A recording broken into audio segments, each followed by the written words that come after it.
Christianity is a distinctive, it's different religion. It's not like other religions. But Jesus was a distinctive person himself. In Luke the 5th chapter in verse 26, the people said, "We have seen strange things today," when based upon what they had seen in relationship to Jesus of Nazareth and what he was doing. But it becomes an appropriate description of Jesus as his life was strange for the people of his day, strange for the people of our day as well.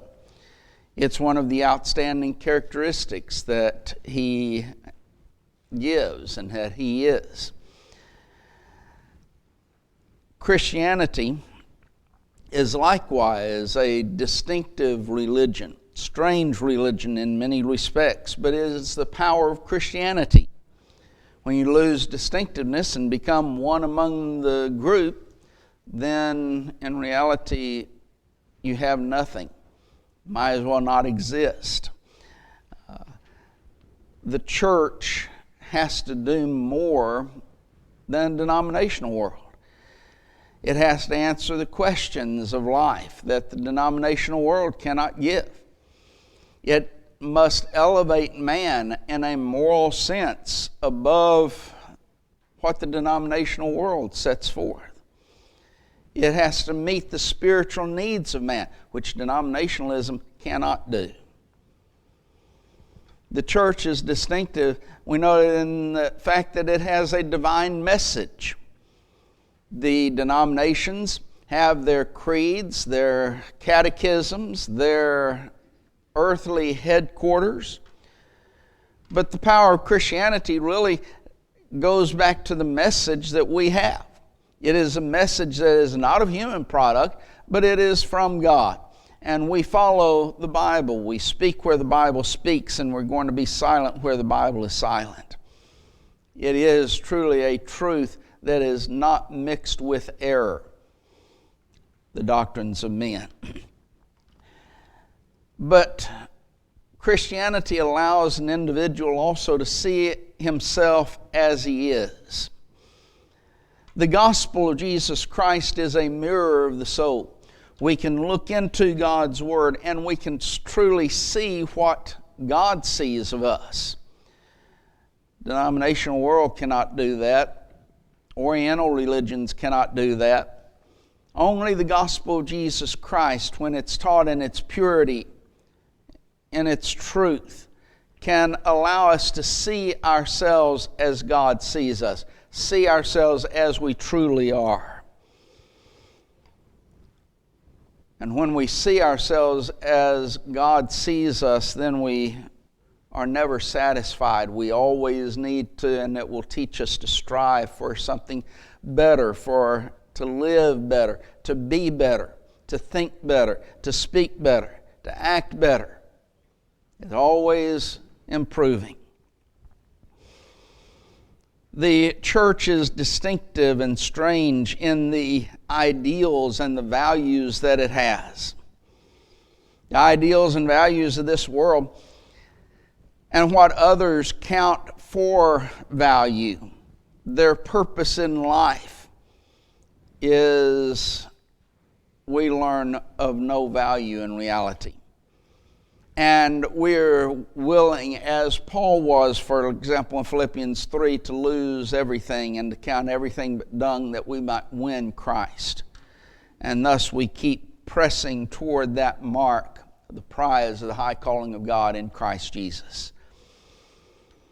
The whole world truly is nothing in relationship to Christianity and being faithful to God and thus attaining heaven's home. And that takes us to the idea that the church is distinctive. It's strange in that it attaches supreme importance to every soul. Every single individual is important. While Jesus asks the question, "What is a man profited if he gain the whole world and lose his own soul? What shall a man give in exchange for his soul?" It sets forth the value of that one soul, that it is more valuable than all of the riches of this world. Thus, God's grace is extended to every man, Titus 2 and verse 11. Christ died literally for every man, as we mentioned this morning in Hebrews 2 and verse 9. Each individual person is thus a possible inheritor of the kingdom of heaven. But also, Christianity is distinctive and strange in its conduct. For example, Christians love their enemies.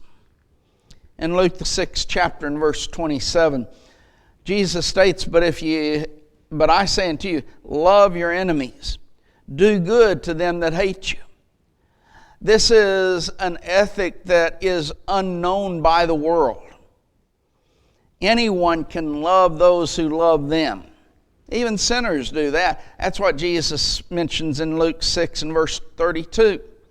For if you love them that love you, what thank have you? For sinners also love them which love, or love those that love them. So even sinners do that. What difference are you than sinners if you only love those who love you? Christianity and Christ calls us to a greater thing, a greater ethic. You love those individuals who hate you. Love those individuals who will do evil to you. Love those individuals who will persecute you. That's an ethic that is unknown by the people of the world. And it's an ethic, a morality that we are given that is distinctive thus. It becomes a strength of Christianity that will draw people to them because we do something more than those in the world. But also Christians do good to them that hate them and mistreat them. It's not simply a love, but it is a love that will do them good. And again, Luke the 6th chapter and verse 28, he says to bless them that curse you. Pray for them that despitefully use you. Here's an active doing of good to those individuals who would hate us. That's unknown again by the people of the world. Instead of doing good unto them, the world says do evil to them. Get back at them. Revenge is sweet, by the way. Don't we all know that? Well, the Christian doesn't act that way. The Christian and the idea of bless those that curse you, bless is a word which means to speak well of them. Can you imagine? Here's someone who is cursing you, who is doing evil to you, despitefully using you, and you're speaking well of them. To the world, they would say, that doesn't compute. That doesn't harmonize. That's not the way you're supposed to be, but that's the way Christians are. And the more we do good to them, the more walls will be broken down so that we have the chance of saving that precious soul. But even sinners are going to do well to those who treat them well. And again, Jesus mentions that in Luke 6 and verse 33. If you do good to them that do good to you, what thank have you? For even sinners also do even the same. So here's what the world does. You're called to be something better, to be distinctive. Don't act like the world. World can, yes, they'll do good to those who do good to them. But you do good to those who hate you, who will mistreat you. That's Christianity in action. Our thoughts are, you mistreated us, we're going to get even. But that's not the way in which Christians act. Christians are called to be better, to be distinctive in what they do. Christians are to love. It is a mark of Christianity, a mark of his being a disciple of Jesus, that we love one another. Jesus says in John 13 and verse 35, "By this shall all men know that you are my disciples, if you have love one to another." Are we disciples of Christ? Well, if we are, then we better learn to love one another. If we don't love one another, then how can we be his disciple? The world's going to know us and be able to identify us by the love that we have one toward another. Those who hold this idea of benevolence to saints only, they violate this type of an ethic that Jesus Christ has set forth. Doing good to those who hate you, doing good to those who would mistreat you, doing more than simply doing good to others that do good to you. Here's someone who's not a Christian, and they say, "No, we can't help you out of the church treasury." Well, why not? "Oh, well, we can't do that." But Christ is calling us, you do good to those individuals. In 2 Corinthians 12th chapter and verse 15, Paul mentions, "I will very gladly spend and be spent for you. Though the more abundantly I love you, the less I be loved." So here's Paul in his actions toward the Corinthians. He says, "I loved you more and more and more." But here you are, you Corinthian brethren, in your actions toward me are loving me less and less and less. And Paul says, I'm going to keep loving you. I'm going to love you more and more. I'll spend and be spent for you. Now, which practice is ours? Do we, like Paul, love more and more and more, or do we love less and less? He was condemning, of course, their practice and calling them to a greater, a higher exaltation, to love one another. Because that's how the world's going to be able to identify us. One of the problems, a lot of times in smaller towns, because everyone knows everyone, and they know when this group hates this group, and there's been congregations literally that have two sides to the building, those who sit on the right side and those who sit on the left side, and they don't even communicate one with another because of the hatred that they have one for another. And guess what? Everyone in the town knows about it. And that's certainly going to draw people to Christ, isn't it? Well, no, of course not. It becomes an abomination for Christianity. And instead of being something that will draw people to Christ, it pushes them away from Him. They need to learn to love one another. The idea of cliquism that is found in so many congregations is wrong, because it is not the practice of Christianity to love everyone, to love our brothers, not just some of them, not just that certain group over here, but to love all brethren. What's our practice, though? Christians are to be humble, not seeking self-exaltation. In Matthew, the 20th chapter, I just say, in relationship to the apostles, they had a problem in this area. during the earthly ministry of Jesus, they had a problem with wanting self-exaltation. But in Matthew the 20th chapter, we see this.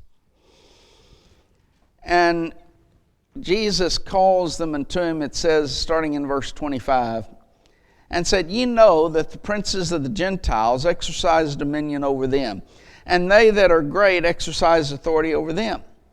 But it shall not be so among you. But whosoever will be great among you, let him be your minister. And whosoever shall be chief among you, let him be your servant. Even as the Son of Man came not to be ministered unto, but to minister, and to give his life a ransom for many. Their problem that they had, they wanted that exaltation. They wanted to be known as the greatest. And Jesus is saying, that's not the way it's supposed to be among you. Later on in Matthew, he again teaches a lesson. Matthew 23, verses 11 and verse 12. But he that is greatest among you shall be your servant. And whosoever shall exalt himself shall be abased. And he that humbleth himself shall be exalted. There are so many brethren, though, that are more interested in a position than in serving. They're not interested in the work because, let's face it, that's work. And you don't really get all that much credit for it.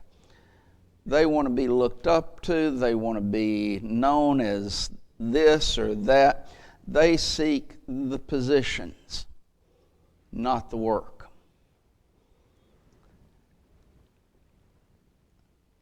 The apostles really were not ready for work that he had them to do. They wanted the position, they wanted the place, but not the service. Look at the sons of Zebedee, James and John. It says in Matthew the 20th chapter, verse 20 and 21.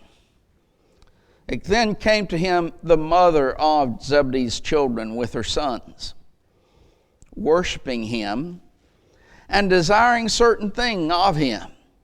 And he said unto her, What wilt thou? She saith unto him, Grant that these my two sons may sit the one on thy right hand and the other on thy left in thy kingdom. You see, those were the two places of position. The one on the right hand would be the highest position. The next in position, next in line, would be the one on the left hand. And so here comes James and John's mother. And I think from other passages, parallel passages, you start seeing that it was more pushed on her even by James and John. They were the ones who were really interested in this. And notice, then came to him the mother of Zebedee's children with her sons. So it wasn't just the mother. It was, here's James and John. They're seeking this. And so let my two sons sit in the two highest positions, the two highest places. They wanted the place, but they didn't want the service. They didn't want the work. Look at Luke 22 and verse 24. There was also a strife among them. That's the apostles now. There was also a strife among them, which of them should be accounted the greatest. So here they are arguing among themselves, I'm going to be the greatest. No, I am. Each one of them wanting to be the greatest. And then you go back and you start saying all of these teachings of Christ. If you want to be great, you're going to have to be the servant of all. And he gives himself as an illustration. Here I am, the Son of Man. I came not to be ministered unto, but to minister. You're wanting to be great, yet I am the greatest. and yet I'm the servant of all. I didn't come to have y'all serve me. I came to serve others. Now then, you want to be like me? You're going to have to learn to be servant of others. In John the 13th chapter, we see an illustration Jesus gives to them. And again, it is because of their attitudes of, I want to be greatest. And this attitude that Jesus had seen and witnessed throughout his ministry. And now then, because of that attitude, of that desire to be in the chief seat, to be on the right hand and one on the left, to be greatest in the kingdom, what does he do? He takes a towel, he takes a basin of water, and he goes around washing the disciples' feet. A job for the lowest of servants in someone's house.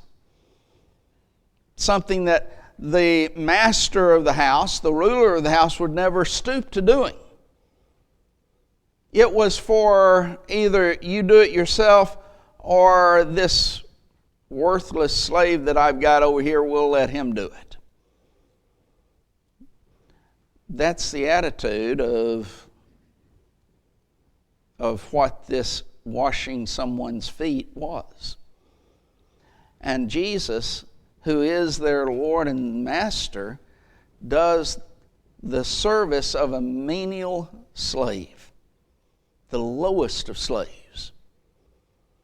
And then he asks him, do you really realize what I've done to you? If I'm your Lord and Master and I've washed your feet, you ought to do the same. You ought to have that attitude of service, not the attitude of, I want the greatest position. We need to realize that in the Lord's church as well. We need that attitude of service. Not, I'm seeking a position. I want to have this office. But an attitude of service. We see that in elderships many times. People become elders. They want to be an elder. Why? Because that's an attitude of, I want that position. I want that office. People will look up to me. And so, even though whether they're qualified or not doesn't really matter at that point in time, they want the office. They want the recognition. Not realizing that in reality it's a work. I hesitate to even call it an office. It is a work which God has given unto us. But the attitude needs to be one of service, not one of seeking position and power. And then the church needs to be distinctive and strange, and it is in that it finds joy in suffering and sacrifice.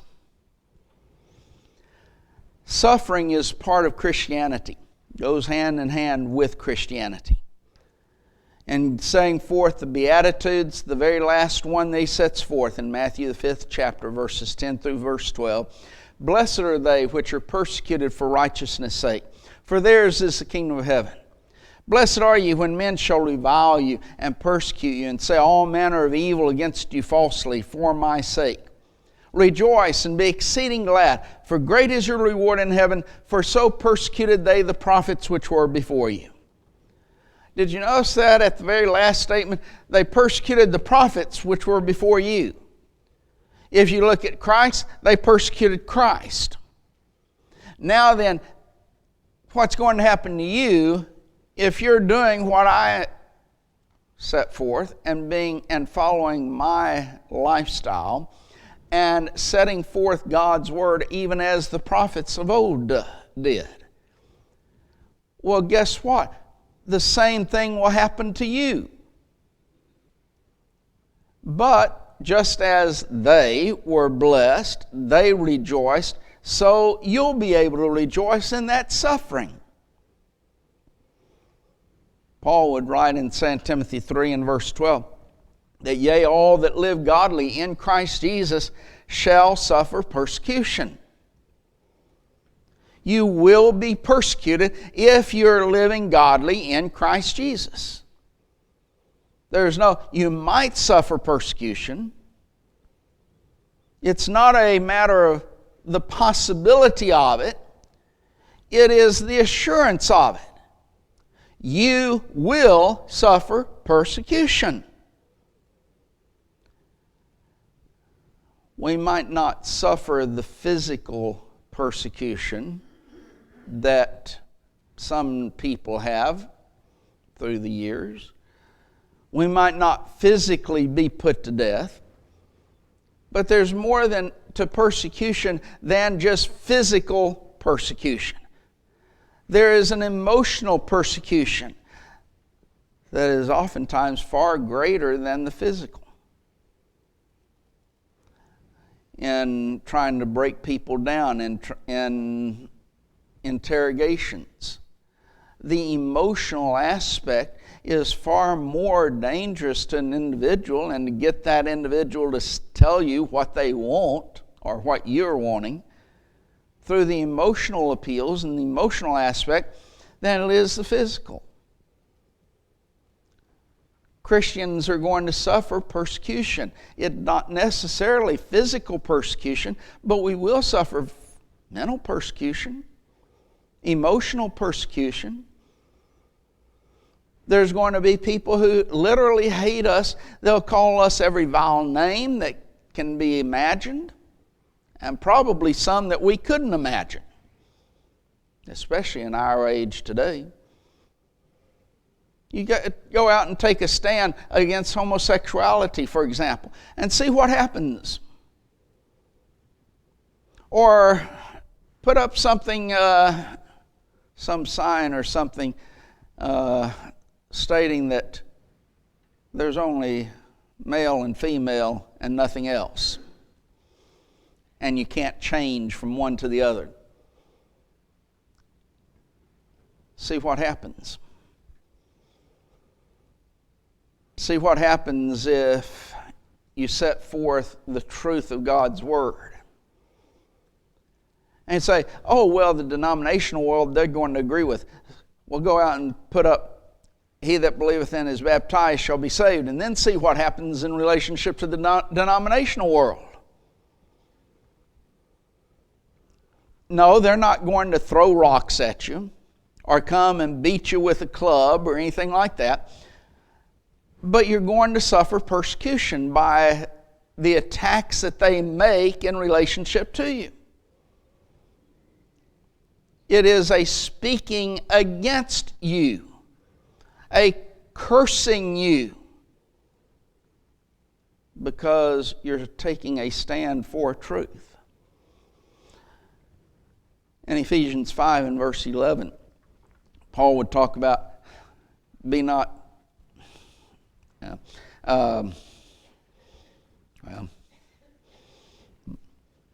started to quote it and can't even do that right now. Have no fellowship with the unfruitful works of righteousness, but rather, now notice this, reprove them. A lot of times we as Christians have no difficulty with the first part of that. Let's face it, I don't want to fellowship. I don't want to really associate with a lot of people because of the wickedness that they are involved in. And I would say most Christians are going to be basically the same thing. But the problem comes when you get to that last part, but rather reprove them.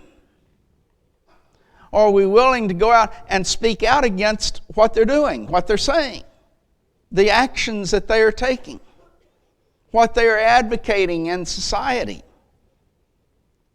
And yet that's as much a part of have no fellowship as the reproving you. They're both part of what God is setting forth for us. And when we start reproving them, that's when the persecution is going to come.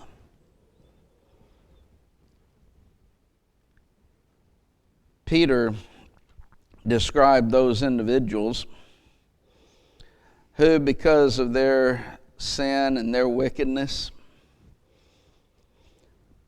they become evil themselves, but then someone is converted from that. And he says they think it strange that you run not with them to the same excess of riot. And then he says, speaking evil of you. That's in 1 Peter, the 4th chapter, and verses 3 and verse 4. You see, you've stopped the evil, and because you stopped the evil, all of a sudden what's going to happen? They think it's strange. You're weird. You're an oddball. You're distinctive now in that you won't do the same things that you used to do and that they are engaged in. And so what do? They speak evil. That's persecution.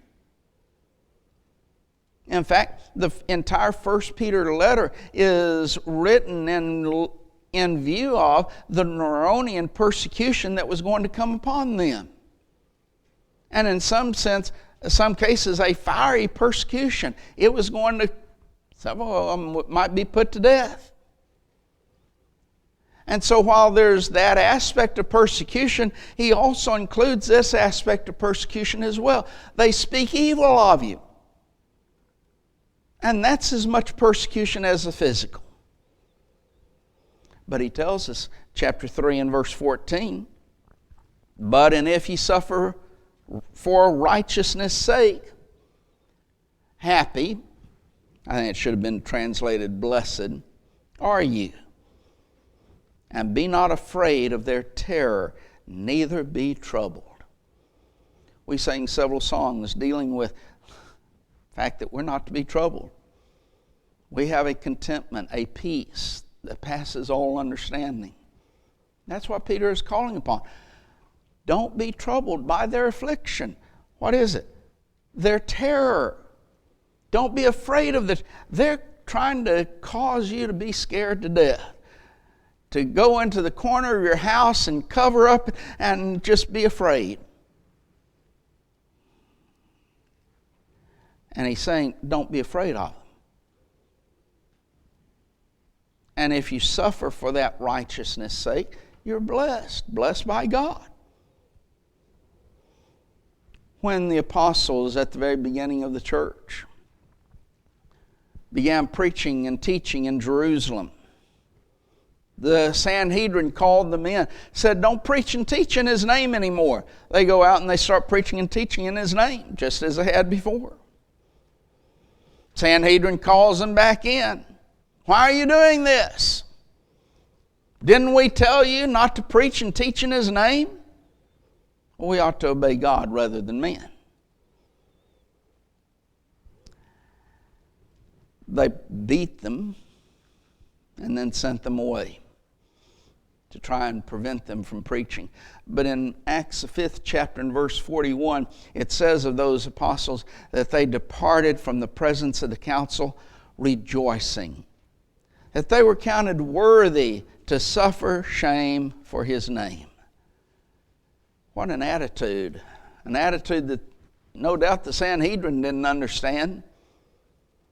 They're rejoicing. Here we are going to beat you and you're rejoicing. Beat them some more. Beat that out of them. But no, they rejoiced. Because it joined them with what we saw in Matthew the 5th chapter, the prophets of old. It joined them with Christ, the fellowship of His suffering, as Paul would write in Philippians 1st chapter, and with other faithful saints throughout all eternity, or throughout all time. The tendency on our part, though, when people speak about us, they speak evil of us, they ostracize us, they try to destroy us many times, is instead of rejoicing, We murmur and complain. Look at what they're doing. Look at how evil he's being to me. And we complain and we gripe, we murmur, instead of having that attitude, I can rejoice because I'm a fellowship with Christ. Colossians 1 and verse 24, it says, who now rejoice in my sufferings for you, and fill up that which is behind in the afflictions of Christ in my flesh for his body's sake, which is the church. Rejoice in my sufferings. Doesn't sound like the world, does it? In 2 Corinthians 12 and verse 10, it says, therefore I take pleasure in infirmities, in reproaches, in necessities, in persecutions, in distresses for Christ's sake.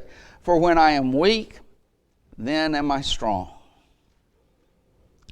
Sounds strange to even many who are in the church, because we've not really realized that Christianity is distinctive and strange. And thus, yes, take pleasure in infirmities, reproaches, necessities, persecutions, distresses. Now notice, this is for Christ's sake. It's not just those things for those things' sake. It is because we are living for Christ. Because we're doing what Christ wants us to do.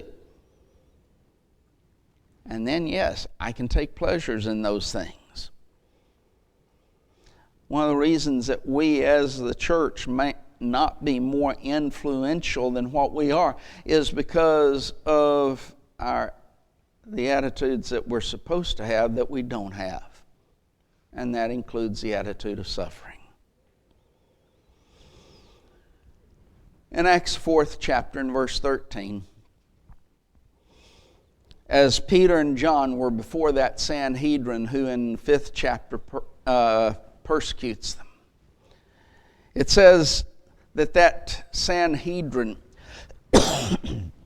when they saw the boldness of Peter and John, perceived that they were unlearned and ignorant men, they marveled and took knowledge of them that they had been with Jesus. Have we been with Jesus? Does the world, and again, this Sanhedrin was persecuting Peter and John. They were saying, you do not preach in the name of Christ. And they said, we're going to do it. We'll beat you. We'll put you in jail. We're still going to do it.